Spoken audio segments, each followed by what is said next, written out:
Hello friends. चलिए आज की क्लास शुरू करते हैं।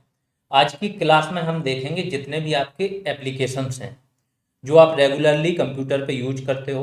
आपकी जॉब भी लगेगी तो इन्हीं का ही आप प्रयोग करोगे। तो कोई भी जो आपको जॉब में ले रहा है, खासतौर से गवर्नमेंट जॉब में, वो चाहता है कि आपको कंप्यूटर के बेसिक एप्लीकेशंस हैं उनकी एक समझ हो। तो उसी में से ही आपके जो मेन मेन आ जाते हैं वो माइक्रोसॉफ्ट ऑफिस के अंदर ही आ जाते हैं। जैसे एम एस वर्ड हो गया, पावर पॉइंट हो गया, कभी कभी पेंट का भी यूज होता है। तो इन सब चीज़ों का, एक्सेल का यूज होता है। इन चार एप्लीकेशंस का आपको अच्छे से नॉलेज होना चाहिए। इनसे क्वेश्चंस भी पूछे जा रहे हैं, आजकल शॉर्टकट कीज पूछी जा रही हैं। हम लोग वन बाई वन करके बहुत डिटेल में चर्चा करेंगे, हर एक फंक्शन पे बात करेंगे। आपको ही क्या करना है, मेन मेन चीज़ें नोट भी कर लेनी है जिससे कि कोई भी क्वेश्चन आए आपसे छूटे ना। तो चलिए स्टार्ट करते हैं। सबसे पहले परिचय इसका क्या है। एम एस ऑफिस, देखो एम एस ऑफिस क्या है वो समझ लो। ऑफिस सूट भी बोलते हैं इसको। ऑफिस एक बंडल है, एक बैग होता है ना, जैसे ऐसे करके एक इनका बैग है, बैग में इन्होंने वर्ड डाल दिया। ऑफिस केवल आप इंस्टॉल करते हो, आपके पास सब आ जाता है। एम एस वर्ड आ जाता है, पीपीटी पावर पॉइंट आ जाता है, एक्सेल आ जाता है, इसके बाद वन नोट भी आ जाता है। और जितने भी एम एस माइक्रोसॉफ्ट के एप्लीकेशंस हैं यूजफुल, वो सारे आ जाते हैं इसमें, ठीक है। लेकिन हमें मेन मेन जो जानना है हम उनकी बात करेंगे। तो माइक्रोसॉफ्ट ऑफिस क्या है, परस्पर संबंधित डेस्कटॉप अनुप्रयोगों, मतलब एप्लीकेशन और सेवाओं का समूह है। ये एक समूह है, सिंगल नहीं है, ये ध्यान रखना है। एम एस ऑफिस अपने आप में कोई सिंगल सॉफ्टवेयर या एप्लीकेशन नहीं है, जिसे सामूहिक रूप से ऑफिस सूट कहा जाता है। माइक्रोसॉफ्ट ऑफिस सर्वप्रथम कब आया था, 1989 में। माइक्रोसॉफ्ट कॉरपोरेशन द्वारा मैक ऑपरेटिंग सिस्टम के लिए ये शुरू किया गया था। उसके पश्चात 1990 में विंडोज के लिए पहला संस्करण आया। तो पहली चीज तो फैक्चुअल क्वेश्चन आ जाते हैं कि विंडोज के लिए पहला संस्करण कब आया, मैक के लिए कब आया, आपको पता होना चाहिए।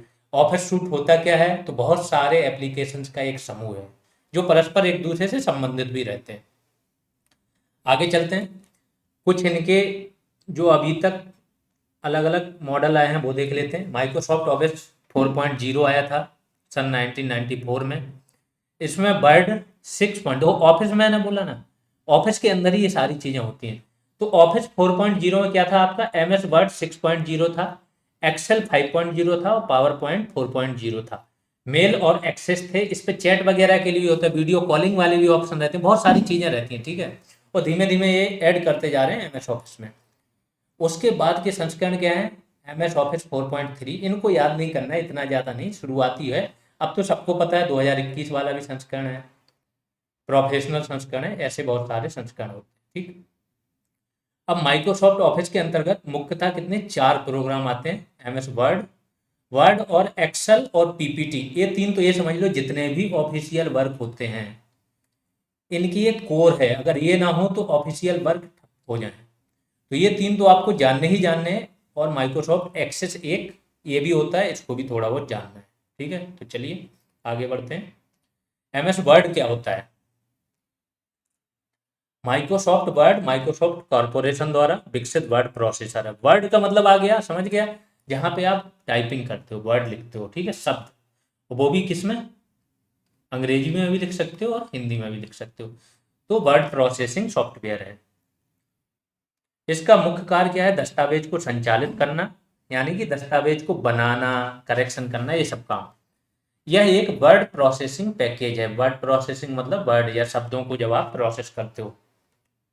अब इसके मीनू, यहीं से क्वेश्चंस आते हैं, ठीक है।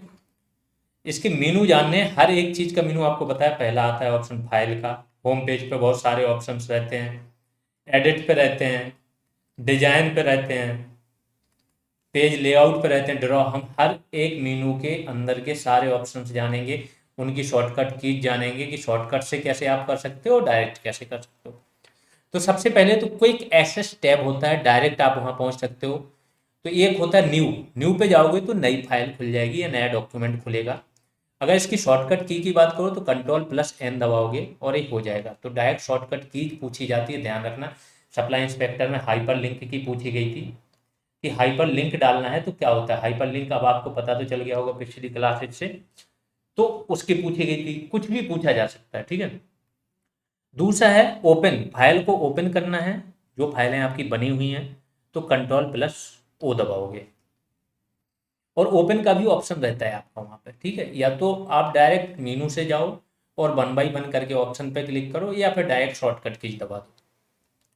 सेव करने के लिए Ctrl+S दबाते हो। ये सब आपको पता होना चाहिए, क्योंकि एज अ जूनियर असिस्टेंट अगर आप काम करोगे या कोई भी ऐसा काम करोगे जिसमें आपको कंप्यूटर भी मिलेगा, उस पर वर्क करना होगा, तो आपको ये सब चीज़ें जरूरी होंगी, ठीक है।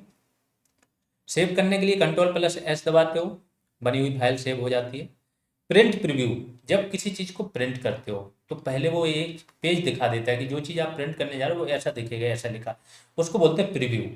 तो उसके लिए प्रिंट प्रीव्यू ऑप्शन है, सीधा वहाँ पे जाओगे दिख जाएगा। अंडू, कोई काम आपने किया है उसको डिलीट करना है, अंडू करना है, तो वो क्या होगा, जैसे आपने डिलीट कर रहे हो कोई चीज़, अब बहुत ज़्यादा डिलीट हो गई तो अंडू मतलब डिलीट नहीं होता, ध्यान रखना है। जैसे ABCDE हो गया, ठीक है। अब आप डिलीट करते जा रहे हो तो आपको 2 डिलीट करने थे, लेकिन बटन दबा रहा है, 3 होगा डिलीट, तो आप अंडू का दबाओगे, C वापस आ जाएगा, फिर से अंडू दबाओगे, D आ जाएगा। मतलब जो काम आपने किया है उसको क्या कर देंगे, ये वापस कर देगा, पिछले काम पे ले आएगा, ठीक है। और अगर आप नया ऐड करोगे, F कर दोगे, फिर अंडू दबाओगे तो F चला जाएगा, ठीक है। रीडू क्या होता है, जो चीज़ आप कर चुके हो उसी को दोबारा करना, ये हो गया रीडू। तो Ctrl+Y दबाओगे तो रीडू हो गया, और Ctrl+Z दबाओगे तो अंडू हो गया। और ये बहुत ही इंपॉर्टेंट है, ये शॉर्टकट आपको चाहिए होते हैं। कट करने के लिए क्या करते हो आप, Ctrl+X। ये केवल इसमें नहीं होता है, वर्ड में नहीं होता, बहुत सारी जगह होता है। एक्सेल में भी बहुत सारी शॉर्टकट कीज हर जगह काम आती है, सेम ही होती है, ठीक है। तो Ctrl+X दबाओगे तो टेक्स्ट यहाँ पे सा आएगा, यहाँ हटा, तो टेक्स्ट को हटाना, कोई भी टेक्स्ट है उसको हटा दोगे, या कुछ और चीज फोटो भी होगी तो भी वो कट हो जाती है। Ctrl+C से आप क्या करते हो, कॉपी करते हो, ये तो सबको पता होगा। और Ctrl+V से आप क्या करते हो, पेस्ट करते हो। तो ये तीनों ऑप्शन, पेस्ट मतलब जो आपने कॉपी किया वही दूसरी जगह आपका क्या हो जाएगा, पेस्ट हो जाएगा। अब सब लोग मोबाइल यूज कर रहे हैं, ये सब चीज़ें तो सबको पता होगा।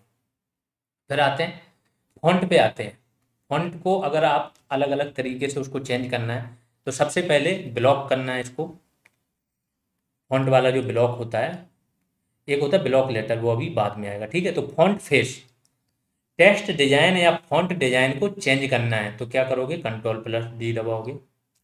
फॉन्ट की साइज छोटी बड़ी करनी है तो इसके लिए क्या करोगे, Ctrl+Shift+P। फॉन्ट मतलब समझते हो, शब्द की साइज, जो आप लिख रहे हो ना वर्ड, उसको बोलते हैं फॉन्ट, इसकी साइज को। तो अब इसको कन्वर्ट करना है आपको, तो इस तरीके से कर सकते हो। बाई डिफॉल्ट ये साइज कितनी, मिनिमम 8 कर सकते हो आप, मैक्सिमम 72 कर सकते हो, ये ध्यान रखना है, यहाँ से भी क्वेश्चन आ सकते हैं। बोल्ड करना है आपको, जैसे एक होता है पतली लाइन, बोल्ड होगी ये वाली मोटी लाइन, ठीक है। तो अगर इसको बोल्ड अक्षरों में करना है तो Ctrl+B दबा दोगे, B मतलब बोल्ड, तो मोटे आकार में आ जाएगा। इटालिक है, इटालिक अगर आपको इसकी डिजाइन करनी है तो तिरछे आकार में आ जाएगा। अंडरलाइन करना है तो Ctrl+U दबा दोगे आप, तो वो शब्द आपका पूरा अंडरलाइन हो जाएगा। सिलेक्ट करके जितने को सिलेक्ट करोगे वो अंडरलाइन हो जाएगा। ग्रो, फॉन्ट को ग्रो करना है यानी कि आकार बढ़ाना है टेक्स्ट का, तो Ctrl+A वाला जो होता है निशान, इसको दबा, ठीक है, निशान ध्यान देना। श्रिंक फॉन्ट, फॉन्ट को छोटा करना है, तो इधर में ये वाला था जो आपका मीडियम ब्रैकेट होता है, और इसमें ये वाला होगा बंद करने वाला, तो यहाँ पे श्रिंक, उसका आकार कम हो जाएगा। सुपर स्क्रिप्ट के लिए टेक्स्ट को ये छोटा बनाता है, जो सुपर स्क्रिप्ट होता है, इसका उपयोग फॉर्मूला में किया जाता है, ठीक है। तो जैसे X² + Y² का फॉर्मूला आ गया, तो इसमें क्या करते हो, Ctrl+Shift और प्लस ए वाला नहीं, ये तो है कि इसके साथ में दबाना, Ctrl+Shift+A प्लस का निशान, ये कर देते हो आप, तो यहाँ पे क्या होता है, टेक्स्ट छोटा बन जाता है। आगे चलते हैं सब स्क्रिप्ट के लिए। अब ये उतनी इंपॉर्टेंट नहीं है, लेकिन मैंने हर एक चीज़ मैंने सोचा एक पेज पे आ जाए, फिर आपको डिसाइड करना है कौन सा आपको बहुत ज़्यादा बार दोहराना है, कौन सा कम बार दोहराना है। तो मैथ क्वेश्चन के लिए आप क्या करते हो, Ctrl+Shift+A इक्वल वाला बटन दबाते हो, 3 बटन दबाते हो। स्ट्राइक थ्रो के लिए टेक्स्ट को मध्य से काटने के लिए आप स्ट्राइक थ्रो वाला ऑप्शन चूज करते हो, ठीक है।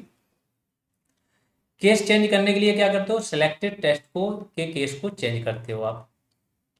सेंटेंस केस के लिए क्या करते हो, सेंटेंस केस वाला जो ऑप्शन है वो कब सेलेक्ट करते हो, जब पहला लेटर आपको कैपिटल लिखना हो। अपर केस के लिए अपर केस वाला बटन भी होता है आपके इसमें, तो वो सारे, या कैप्स लॉक होता है, तो इसके लिए क्या होता है, सारे लेटर आपके कैपिटल लेटर आते हैं।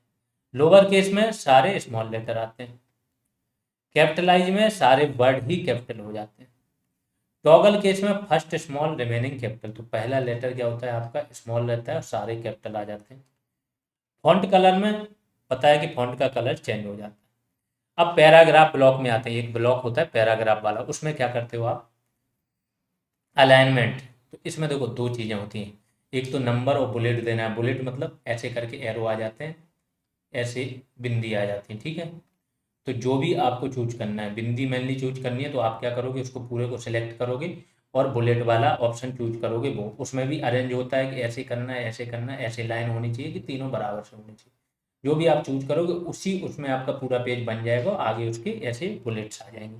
नंबरिंग करनी है तो नंबरिंग हो जाएगी 1 2 3 लाइनों के सामने। अलाइनमेंट करने के लिए क्या करते हो आप, लेफ्ट अलाइन करने के लिए पूरा वो है जो मैंने बताया ना, तो लेफ्ट साइड क्या होती है आपकी, ये वाली साइड। यहाँ पे सारा चीज़ यहाँ से अलाइन करना है आपको पेज पे, तो आप क्या कंट्रोल+L दबाते हो। राइट अलाइन करने के लिए कि आप ये नहीं चाहते हो, कभी कभी क्या होता है एक लाइन फुल है तो यहाँ तक जाएगी, यहाँ तक पेज है आपका जैसे है, दूसरी लाइन छोटी है तो यहीं तक जाएगी, तीसरी लाइन, लेकिन यहाँ से सारी शुरू होगी।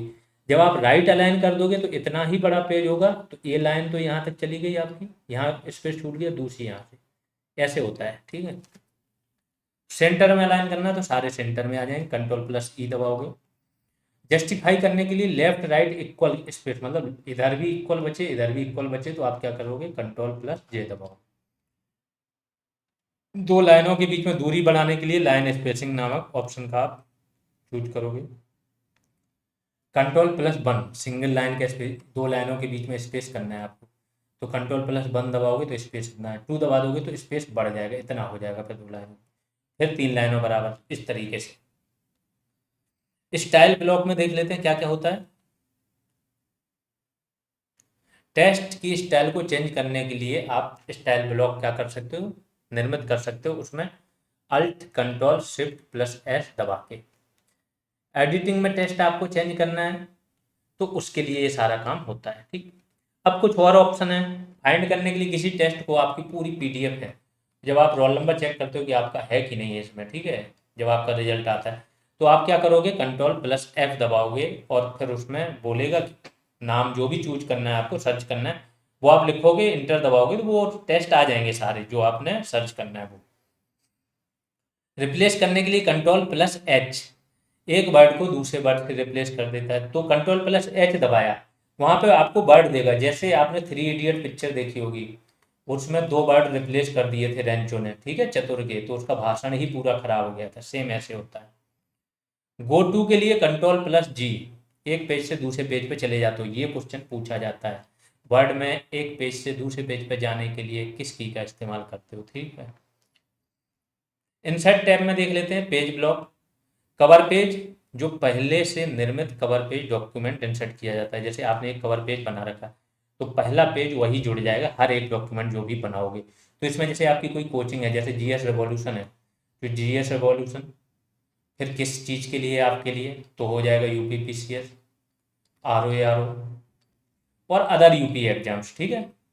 ये करके हमने एक पेज बना लिया। अब हम कोई भी चीज़ क्या कर रहे हैं, इसको रख लिया हमने पेज को, कोई भी अब हम डॉक्यूमेंट बना रहे हैं, पहला पेज हमारा यही रहेगा जिसको बोलते हैं कवर पेज। ब्लैंक पेज के लिए दैट मीन्स एक नया खाली पेज ऐड करना। पेज ब्रेक के लिए करंट पोजीशन से दूसरे पेज में चला जाना, ठीक है, तो कंट्रोल+Enter दबाते हो तो पेज आपका क्या होता है, ब्रेक हो जाता है।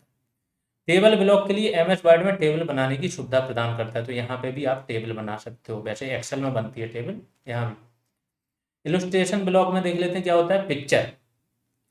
तो अगर आपको पिक्चर इंसर्ट करनी है, ठीक है, कोई इमेज डालनी है उस फाइल में, तो इमेज डाल सकते हो। क्लिप आर्ट, एक छोटी सी आर्ट डिजाइनें होती हैं, पिंग हो गया जैसे, ये सब चीज़ें डालनी है तो ये भी डाल सकते हो आप। शेप, अलग अलग शेप होते हैं डॉक्यूमेंट के, आपको शेप चूज करना है तो क्या करोगे, ऑटो शेप एक ड्राइंग होती है जो वर्ड में पहले से बनी होती है और आवश्यकता के अनुसार इंसर्ट की जाती है, ठीक है। चार्ट क्या है, आंकड़ों के अनुसार चार्ट इंसर्ट किया जाता है। जैसे आंकड़े हैं आपके पास, अब आपको एक चार्ट बना के डालनी है तो यहाँ से आप क्या है चार्ट इंसर्ट कर सकते हो। हेडर और फुटर जान लो क्या होता है। जैसे आपका पेज ए है तो पेज इतना होता है, इसमें ऊपर से हल्का सा स्पेस छोड़ देते हैं, यहाँ कुछ है तो ये हेडर हो गया और नीचे से हो गया ये फुटर हो गया। ठीक है, हेड और फुट के नीचे। तो हेडर पेज के टॉप मार्जिन पर और फुटर पेज के बॉटम मार्जिन, मार्जिन मतलब ये स्पेस छोड़ते हो। हेडर और फुटर में मार्जिन की डिफॉल्ट वैल्यू 0.5 होती है। ठीक है, कि 0.5 सेंटीमीटर यहाँ छोड़ देगा, 0.5 सेंटीमीटर नीचे से छोड़ देगा, ये डिफॉल्ट होती है। बाकी फिर आपको जितना करना उतना कर सकते हो। लिंक, ये देखो ये क्वेश्चन पूछा गया था कि हाइपर लिंक अगर आपको इंसर्ट करना है तो क्या करोगे आप, कंट्रोल प्लस के दबाओगे। इससे क्या होगी, हाइपर लिंक आपकी इंसर्ट हो जाएगी उस पेज में। अब इस लिंक को इंसर्ट करिए, कोई इस पर क्लिक करेगा तुरंत आपकी उस वेबसाइट पे जो भी चीज़ है वहाँ पहुँच जाएगा। टेलीग्राम ग्रुप की लिंक कर दी तो टेलीग्राम ग्रुप पे पहुँच जाएगा। अब ड्रॉप कैप देख लेते हैं क्या है। ड्रॉप कैप का प्रयोग पैराग्राफ को फर्स्ट कैरेक्टर में स्पेसिफिक इफेक्ट डालने के लिए किया जाता है। ठीक है, किसी पैराग्राफ का पहला कैरेक्टर आप देखते हो कभी कभी डिजाइन होता है इस तरीके का, है ना, हेल्प लिखा है आपने तो ऐसे हो जाएगा। कभी कभी बहुत बोल्ड होता है तो बाकी छोटे, तो स्पेसिफिक डिजाइन के लिए इसका यूज करते हो। अब पेज का लेआउट, पेज का लेआउट मतलब पेज का आकार कैसे होगा, कहाँ से लिखोगे, कैसी डिजाइन होगी, वो पूरा होता है लेआउट। तो थीम्स, संपूर्ण डॉक्यूमेंट की डिजाइन चेंज करने के लिए आप थीम का उपयोग तो मोबाइल में भी करते हो। हर एक ऑप्शन, मीनू में जो ऑप्शन है सब पे हम बात कर रहे हैं, ध्यान रखना। यहाँ से फिर आपको ये जितने भी आप वर्ड में कर रहे हो, हाइपर लिंक आप सेम एक्सेल में डालोगे, कंट्रोल प्लस के वहाँ पे भी होगा। तो मैक्सिमम चीज़ें तो यही हैं, कुछ जो अंतर होगा वो आप देख लोगे। तो पेज सेटअप ब्लॉक में क्या, मार्जिन, टॉप मार्जिन के लिए डिफॉल्ट जो होता है आपका मार्जिन सेटअप ब्लॉक में वो होता है 1 इंच। बॉटम मार्जिन भी 1 इंच होता है। मार्जिन मतलब स्पेस, जैसे ये पेज है आपका पूरा, अब ये हो गया मार्जिन, यहाँ से ही लिख पाओगे आप, इसके नीचे से, ऊपर से नहीं लिख पाओगे एकदम। ये भी हो गया मार्जिन, यहाँ तक खत्म हो जाएगा, अगले पेज पे जाओगे। लेफ्ट मार्जिन 1.25 इंच का होता है और राइट मार्जिन 1.25 इंच का होता है। ये सब डिफॉल्ट होते हैं पहले से ही। गटर और गटर पॉइंटर क्या होता है, गटर मार्जिन की डिफॉल्ट वैल्यू 0 होती है। ठीक है, मतलब यहाँ पे कोई भी स्पेस नहीं छोड़ा जाता। गटर मार्जिन की पोजीशन टॉप और लेफ्ट होती है, टॉप से और लेफ्ट में इसको आप लगा सकते हो मार्जिन को। ओरिएंटेशन क्या होता है, ये दो प्रकार की होती है, पोर्ट्रेट और लैंडस्केप। सबको पता है कि पोर्ट्रेट में आपका पूरा जैसे आता है वैसे आ जाता है। अगर आप किसी को लैंडस्केप उसमें देखो तो यही चीज़ ऐसे उसमें आ जाएगी फॉर्मेट में। साइज, जब डॉक्यूमेंट बनाते हैं तो वर्ड प्रोसेसर एक साइज लेता है, सामान्यतः पेज का आकार 8x11 होता है। ठीक है, ये होता है एक पेज का आकार, लेकिन आप साइज को छोटा बड़ा भी कर सकते हो। ये नॉर्मल साइज है, जब आप A4 साइज पे प्रिंट कराने जाते हो तो इसी साइज में। अब आपने साइज का आकार क्या है बढ़ा दिया तो बढ़ जाएगा, कम करना है तो कम कर। अब आएंगे पेज बैकग्राउंड ब्लॉक। पेज के बैकग्राउंड में जो ब्लॉक होता है, बैकग्राउंड कैसे चेंज करते हैं, वाटर मार्क लगाना है तो वाटर मार्क लगा सकते हो, मध्य में सेट कर सकते हो, ऊपर नीचे कहीं पे भी। पेज का कलर, बैकग्राउंड में कलर डाल सकते हो आपके पेज जो है। पेज का बॉर्डर अलग, बॉर्डर मतलब ये लाइनें होती हैं चारों तरफ वाली, इस बॉर्डर को आप डिजाइन भी कर सकते हो, बोल्ड भी कर सकते हो, ऐसे करके बॉर्डर बना सकते हो। ठीक है, पैराग्राफ ब्लॉक में क्या होता है, इंडेंट। ये क्या होता है, यह पैराग्राफ को लेफ्ट राइट साइड में मूव करते हैं, इसके द्वारा संपूर्ण पैराग्राफ की मार्जिन चेंज की जा सकती है। मार्जिन मतलब मैंने बोला स्पेस। जैसे आपका एक पैराग्राफ है, ये तो हो गया पेज, यहाँ पे आपने ABCDEFGH, ये पूरा आपका 2 लाइन का पैराग्राफ है। तो जब आप इसको मूव कराओगे तो पूरा मूव करेगा, एक लाइन मूव नहीं करेगी, पूरा का पूरा पैराग्राफ जाएगा। तो ये इंडेंट ऑप्शन में आता है। स्पेसिंग में यह पैराग्राफ, लेकिन ये इंडेंट ऑप्शन कहाँ रहेगा, आपका पैराग्राफ के अंदर ही रहेगा। यह पैराग्राफ के आफ्टर या बिफोर स्पेस देने के लिए इसको पैराग्राफ स्पेसिंग करते हैं। ठीक है, कि पैराग्राफ के पहले ये वाली दूसरा पैराग्राफ कितने दूर से स्टार्ट हो और बाद में कितना दूर से स्टार्ट। रेफरेंस टैब में चलते हैं। फुटनोट, डॉक्यूमेंट के प्रत्येक पेज में लूट में दिखने वाला टेक्स्ट फुटनोट कहलाता है। ठीक है, कंट्रोल, इसकी शॉर्टकट की क्या होती है, control plus alt plus D. Endnote क्या होता है, पूरे डॉक्यूमेंट के अंत में दिखने वाला टेक्स्ट। जब कोई डॉक्यूमेंट एंड होता है तो उसमें अंत में देखो कभी कोई कॉपीराइट लगा देते हैं, कभी कभी कॉपीराइट ये ऐसा है इसका प्रिंट नहीं करा सकते, कभी कभी आप क्या लगा देते हो अपनी कोचिंग वगैरह का नाम, जो भी आपके संस्थान का नाम है वो डाल देते हो। तो वही ये बता रहे हैं, ठीक है। मेलिंग टैब में क्या होता है, मेल मर्ज वर्ड की प्राथमिक विशेषताओं में से लाभदायक और पावरफुल फंक्शन है, ठीक है। दैट मीन्स आप मेल को ईमेल को अपने मर्ज कर सकते हो वर्ड में। मेल मर्ज को स्वयं के फॉर्म, लेटर्स, नाम और पते सहित प्रिंट कर सकते हो आप। अगला आते हैं रिव्यू टैब। स्पेलिंग और ग्रामर को आप चेक कर सकते हो, F7 दबाओगे जो आपके सबसे ऊपर की होती है उसमें। डॉक्यूमेंट में स्पेलिंग और ग्रामर की गलतियां सुधार सकते हो, वो क्या है रेड वगैरह दिखा देगा ऐसा कि इस वर्ड में स्पेलिंग मिस्टेक्स है। डिफरेंट टाइप्स ऑफ लाइन देख लेते हैं। रेड कलर की लाइन स्पेलिंग मिस्टेक दिखाती है, ग्रीन कलर की लाइन ग्रामर मिस्टेक दिखाती है, ब्लू कलर की लाइन क्या दिखाती है आपकी फॉर्मेटिंग मिस्टेक, इसका फॉर्मेट सही नहीं। थ्रेजर्स देख लेते हैं। थ्रेजर्स शब्दकोश हैं जो हमारे टेक्स्ट से मिलते जुलते शब्द प्रदान करता है। इसमें भी देखो उसमें मिस्टेक आपको एरर खोजनी है तो केवल F7 दबाते हो, इसमें शिफ्ट के साथ F7 दबाओगे तो आपका क्या आ जाएगा, थ्रेजर्स आ जाएगा। आगे चलते हैं। व्यू टैब में डॉक्यूमेंट को आप देख सकते हो, डॉक्यूमेंट व्यू पे क्लिक करके। वेब लेआउट, वेब पेज की तरह ये खुलता है, जो आपका डॉक्यूमेंट होगा वो एक वेब पेज की तरह खुलेगा। प्रिंट लेआउट में पहले बात हुई कि डॉक्यूमेंट प्रिंट होने के बाद वो कैसा दिखेगा, वो आपको पहले ही दिखा देगा, ठीक है, सॉफ्ट कॉपी उसकी दिखा देगा। जब एप्लीकेशन फॉर्म भरते होगे तो वो लास्ट में भरने के जस्ट बाद सबमिट करने से पहले आपको एक प्रीव्यू देता है, ठीक है। आउटलाइन व्यू डॉक्यूमेंट को आउटलाइन के रूप में दिखाता है। रीडिंग लेआउट व्यू में डॉक्यूमेंट को फुल स्क्रीन पे रीड करना, मतलब ये दिखा देगा कि ये फिर आप रीड कर सकते हो। नॉर्मल व्यू में कट, कॉपी एंड पेज या एडिटिंग के लिए नॉर्मल व्यू होता है, ये सारी चीज़ें कर सकते हो। आगे जूम, जूम सबको पता है साइज को कम बढ़ करना, लेकिन ये इंपॉर्टेंट है, 10% आपका मिनिमम होता है, 500% तक क्या होता है मैक्सिमम। मैक्रोस में क्या होता है, मैक्रोस के द्वारा एक या एक से अधिक कमांड्स का एक साथ कमांड्स में संग्रह कर सकते हैं, बहुत इंपॉर्टेंट है मैक्रोस, इसको नोट कर लेना। आगे चलते हैं। महत्वपूर्ण तथ्य, वर्ड रैप क्या होता है, टेक्स्ट का स्वतः अगली लाइन में पहुंचना, जो टेक्स्ट होते हैं वो अगली लाइन में स्वतः पहुंच जाते हैं वर्ड रैप फंक्शन से।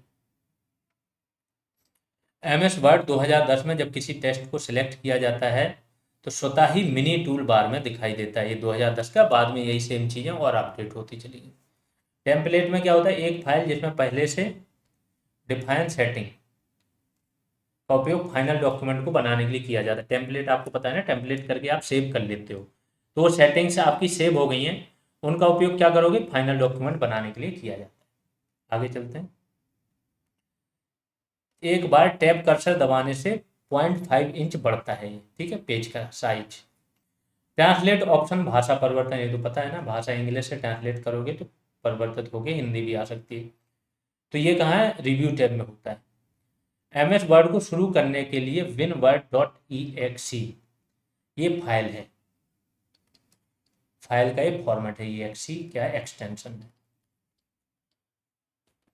आगे चलते हैं, माइक्रोसॉफ्ट एक्सेल के बारे में जान लेते हैं सब कुछ। अब देखो वर्ड का सबसे ज़्यादा डिटेल में वर्ड ही था, वर्ड की देख ली तो बहुत सारी की यही आपकी रिपीट हो जाएंगी यहाँ।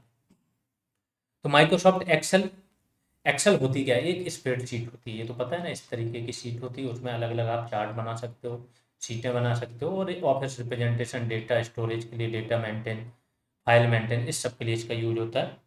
गणितीय फॉर्मूला के लिए भी यूज होता है, ध्यान रखना एक्सेल में बड़े से बड़े गणितीय जो संक्रियाएं हैं उनको आप सॉल्व कर सकते हो, ठीक है। तो माइक्रोसॉफ्ट एक्सेल एक इलेक्ट्रॉनिक स्प्रेडशीट है, इसलिए जो की आपकी रिपीट हो रही उनका हम यहाँ कम जिक्र करेंगे, नई चीज का ज़्यादा करेंगे, ठीक है। जैसे हाइपर लिंक, इसमें भी आपको कंट्रोल+K, वर्ड जो आप कंट्रोल+V दबाते हो पेस्ट करने के लिए, कंट्रोल+X, वो सारी चीज़ें रिपीट हो रही, तो यहाँ आपको उसकी रिपीट करने की ज़रूरत नहीं है। माइक्रोसॉफ्ट एक्सेल एक इलेक्ट्रॉनिक स्प्रेडशीट है जो सांख्यिक गणना करने तथा चार्ट बनाने में सहायता करता है।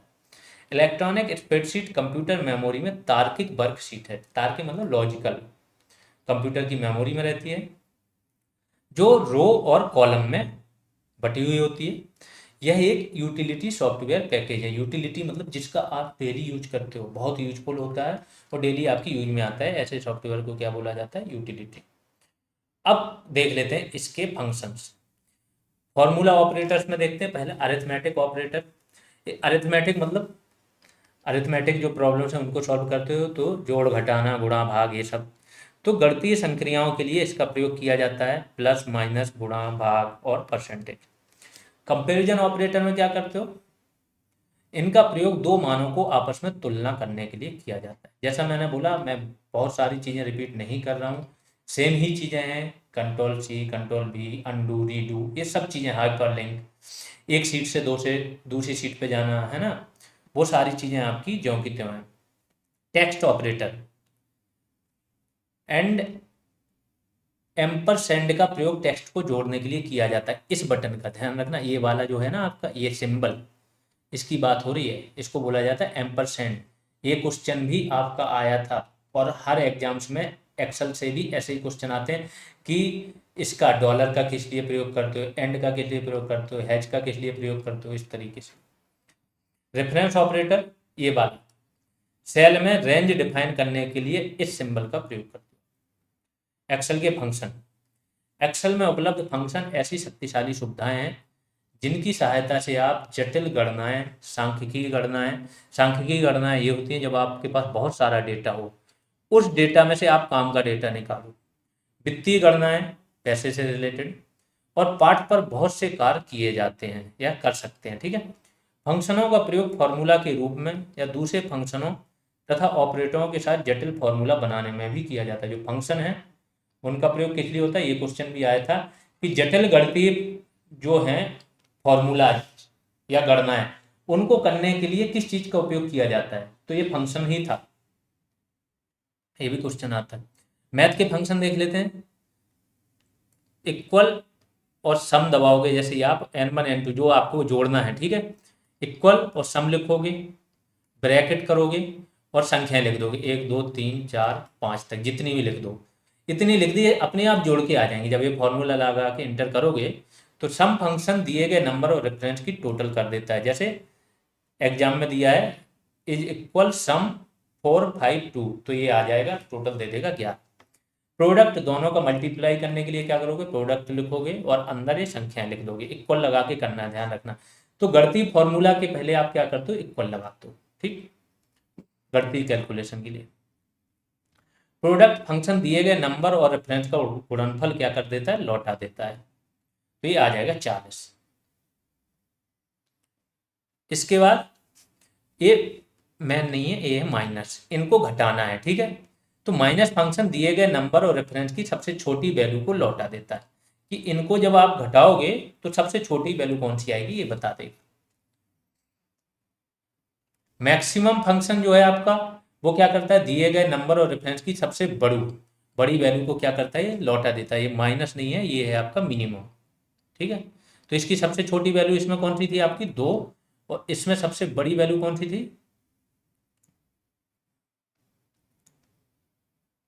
बड़ी वैल्यू का एग्जांपल नहीं है, आगे चलते हैं। Number of reference, equal count करोगे और ऐसे एरो कर दोगे तो वो क्या बताएगा, काउंट फंक्शन दिए गए रेफरेंस की न्यूमेरिकल सेल्स की संख्या लौटाता है कि टोटल नंबर ऑफ सेल्स कितनी है। इक्वल लगा के एवरेज लिखोगे और यहाँ पे ये सारी वैल्यू लिख दोगे, ये आपको टोटल लिखना है, ये इतना स्पेस नहीं होता है। इक्वल एवरेज, ब्रैकेट लगाया, 1 2 3 4 5, तो ये इनका एवरेज निकाल देगा, 1 + 2 + 3 + 4/5 करके एवरेज दे देगा, औसत लौटा देगा, ठीक है। तो इनका औसत जैसे 5 आ गया।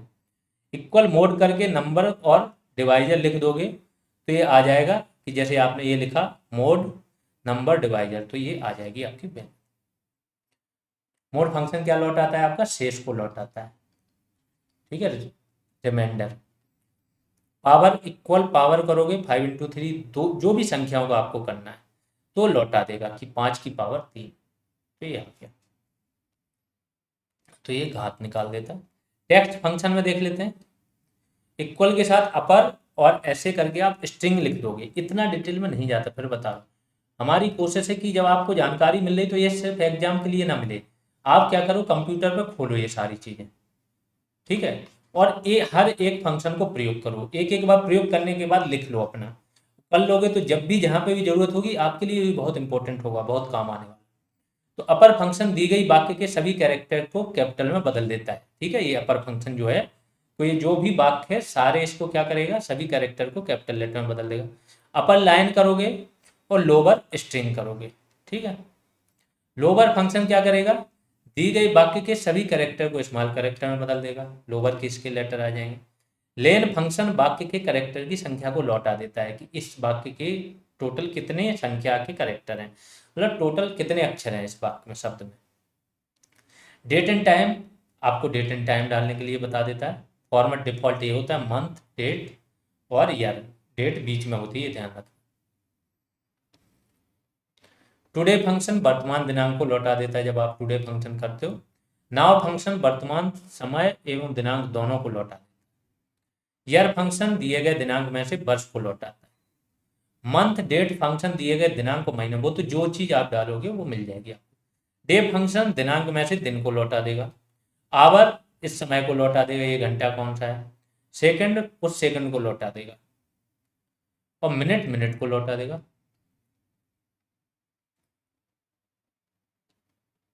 महत्वपूर्ण तथ्य जान लेते हैं। एमएस एक्सेल में डेटा को शॉर्ट या संक्षिप्त बनाने के लिए पिवोट टेबल काम में लिया जाता है। पिवोट टेबल होती है उसमें, उसको काम में लिया जाता है। बाय डिफॉल्ट सेल में इंटायर न्यूमेरिक वैल्यू का अलाइनमेंट राइट अलाइन होता है। तो जितनी भी वैल्यू हो न्यूमेरिक वैल्यू, बाय डिफॉल्ट कोई सेल है ये आपकी, ठीक है। ये हो गई सेल, ये वाली होती है रो, ठीक है।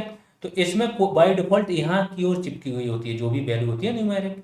आप इसको अलाइन करके पूरे सेल को ऊपर से सिलेक्ट कर सकते हो और इसको मिडिल में भी अरेंज कर सकते हो, इधर भी अरेंज कर सकते हो। एमएस एक्सेल में किसी भी, ये क्वेश्चन पूछा जाता है, बाय डिफॉल्ट सेल में कोई भी न्यूमेरिक वैल्यू किस तरफ रहती है।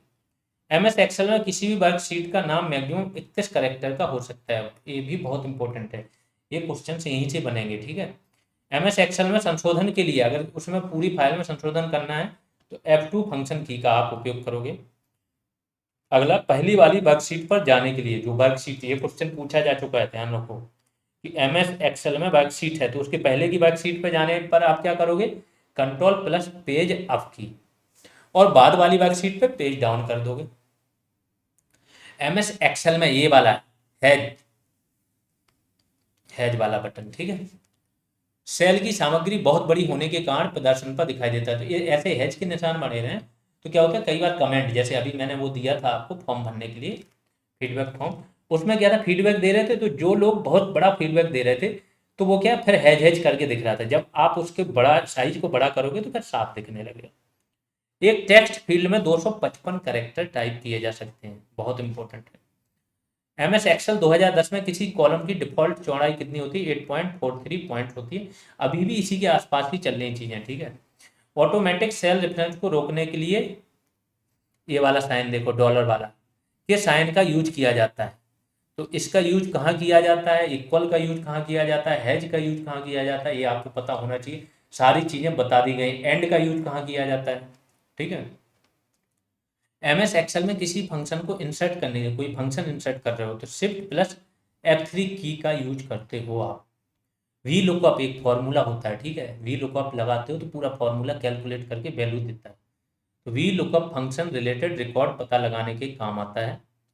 एड्रेस इन एक्सेल, तो एब्सोल्यूट एड्रेस डालना है तो आप ए निशान का P21 विद सेल रेफरेंस, ठीक है। ये सेल को आप रेफरेंस दोगे और ये फॉर्मूला लगा के ये लिख दोगे तो आपका क्या आ जाएगा, एब्सोल्यूट एड्रेस। रिलेटिव एड्रेस में केवल P21। फॉर्मूला बार, इसका उपयोग फॉर्मूला और फंक्शन लिखने के लिए होता है। यहाँ पे एक मिनट, शॉर्ट तो पता है ना, किसी चीज को जैसे नेम से शॉर्ट करो तो नेम से आ जाता है ABCD से। इसके बाद किसी चीज को आप संख्या से करो, डेट से करो। तो एक्सेल में दो तरह की शॉर्टिंग होती है, एक एक्सेंडिंग ऑर्डर में, एक डिसेंडिंग में। ये बढ़ता हुआ क्रम है और ये घटता हुआ क्रम है। फिल्टर जब आप किसी उसमें कॉलम में लगाते हो, ठीक है, तो यहाँ पे फिल्टर लगा दिया, तो फिल्टर लगा दिया तो बहुत सारे हैं, मेल है, फीमेल है, ट्रांसजेंडर है, तो आपने फिल्टर लगाया तो ये ऑप्शन देगा, केवल मेल सेलेक्ट करोगे तो सारे मेल आ जाएंगे, इस तरीके। फिल्टर टेबल में उपस्थित डेटा में से यूजर की नीड के अनुसार डिस्प्ले करना। इसके पूर्ण डेटा को डिस्प्ले करने के बजाय फिल्टर किया जाता है। पिवट टेबल स्पेशल टाइप की टेबल होती है जिनकी सहायता से चार्ट या ग्राफ बनाए जा सकते हैं, इंपॉर्टेंट है।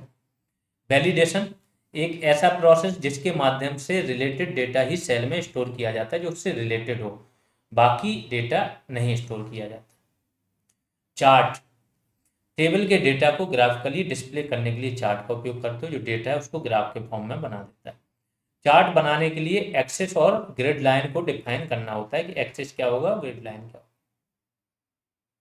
यहाँ पे आज की क्लास आपकी खत्म होती है। जो दो एप्लीकेशन से देखे हैं, समझ लें बहुत इंपॉर्टेंट एप्लीकेशन है, इन्हीं से ही क्वेश्चन आएंगे और आते हैं, वर्ड और एक्सेल से ही मैक्सिमम आएंगे। एक और आता है पीपीटी, पावर पॉइंट, अगली क्लास में उसको देखेंगे, वो लास्ट क्लास होगी। इसके बाद करंट रिलेटेड कुछ टॉपिक्स रह जाएंगे, जैसे आर्टिफिशियल इंटेलिजेंस, इसके बाद internet of things, big data, इन पे हम बाद में बात करेंगे जब करंट की बात होगी। बाकी ये सारी चीज़ें आपकी कंप्लीट हो जाएंगी, ठीक है। तो लास्ट क्लास और आएगी आपकी, जो स्टैटिक पोर्शन वाली होगी। ये जानकारी, ये बैचेज चल रहे हैं, जो भी आपके आसपास के लोग हैं, जानकार हैं, उनके साथ भी आप शेयर करते रहें, अगर आपको लग रहा है कि हाँ जो पढ़ाया जा रहा है समझ में आ रहा है और आपके एग्जाम में काम भी आ रहा है, ठीक है। ये कंबाइंड बैच है, कंबाइंड बैच में आपको तीनों बैचेज की क्लासेज प्लस पीडीएफ मिल जाएंगी, इसको ही ज्वाइन कर सकते हैं। जीएस रेवोल्यूशन ऐप आपको डाउनलोड करना पड़ेगा प्ले स्टोर से।